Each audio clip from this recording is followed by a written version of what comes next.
Chhattisgarhi video देखने के लिए हमारे चैनल को सब्सक्राइब करें और दबाएं इस बेल आइकन को ताकि हमारे वीडियो के नोटिफिकेशन आपके पास पहुंचे सबसे पहले।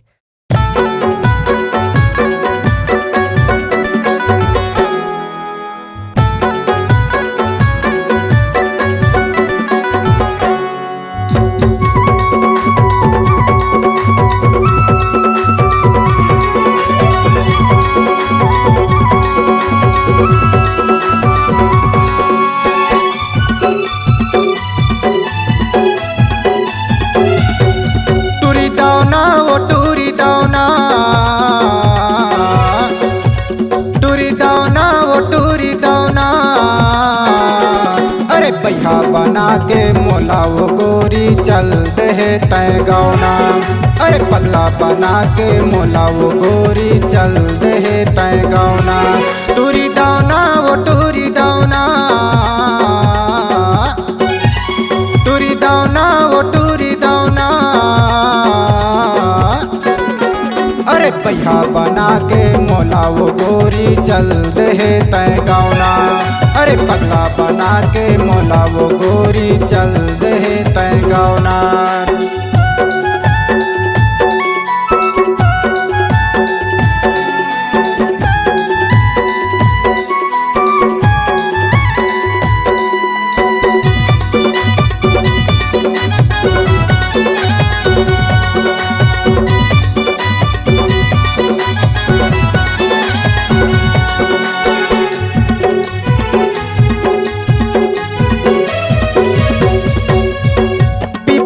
के पतवा माँ लिखे तोरे नाम वो, दिल में लगायो रानी तही मोर जान वो।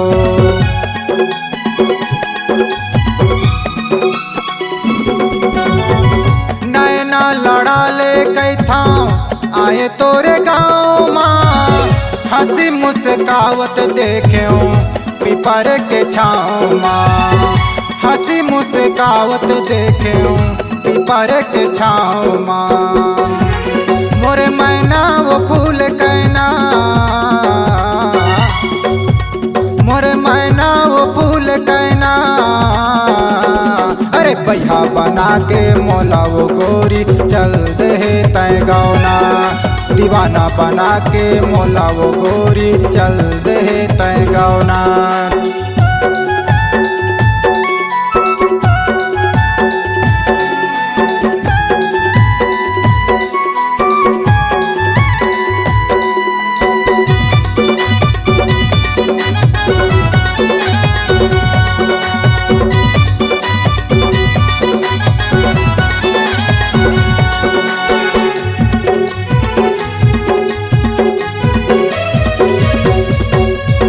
हरा रंग पहने साड़ी गोरी तोरे अंग माँ, लैला मजनू बन के दोनों रहबो संग संग माँ।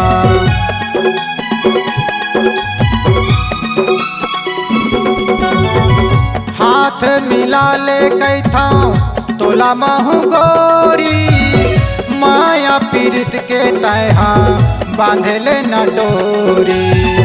माया पीरित के तैहा बांधे ले न डोरी। मोरे मैना वो फूल कहना, तुरी नैना वो देखे ऐना। अरे पैहा बना के मोला वो गोरी चल दे तय गौना। दीवाना बना के मोला वो गोरी चल दे तय गौना। टूरी दावना वो टूरी दावना, टूरी दावना वो टूरी दावना। अरे पैहा बना के मोला वो गोरी चल दे तय गौना। दीवाना बना के मोला वो गोरी चल दे तय गौना। अरे पगला बना के मोला वो गोरी चल दे तय गौना। दीवाना बना के मोला वो गोरी चल दे तय गौना। अरे पगला बना के मोला वो गोरी चल दे तय गौना। पैहा बना के मोला वो गोरी चल दे तय गौना। अगर आप अपनी आवाज को एक नया आयाम देना चाहते हैं तो चले आइए मल्टी ट्रैक डिजिटल रिकॉर्डिंग के लिए संपर्क करें HK म्यूजिक कंपनी, कोटा डबरी, चांपा, छत्तीसगढ़। मोबाइल नंबर है 9329238487 और 8085380339।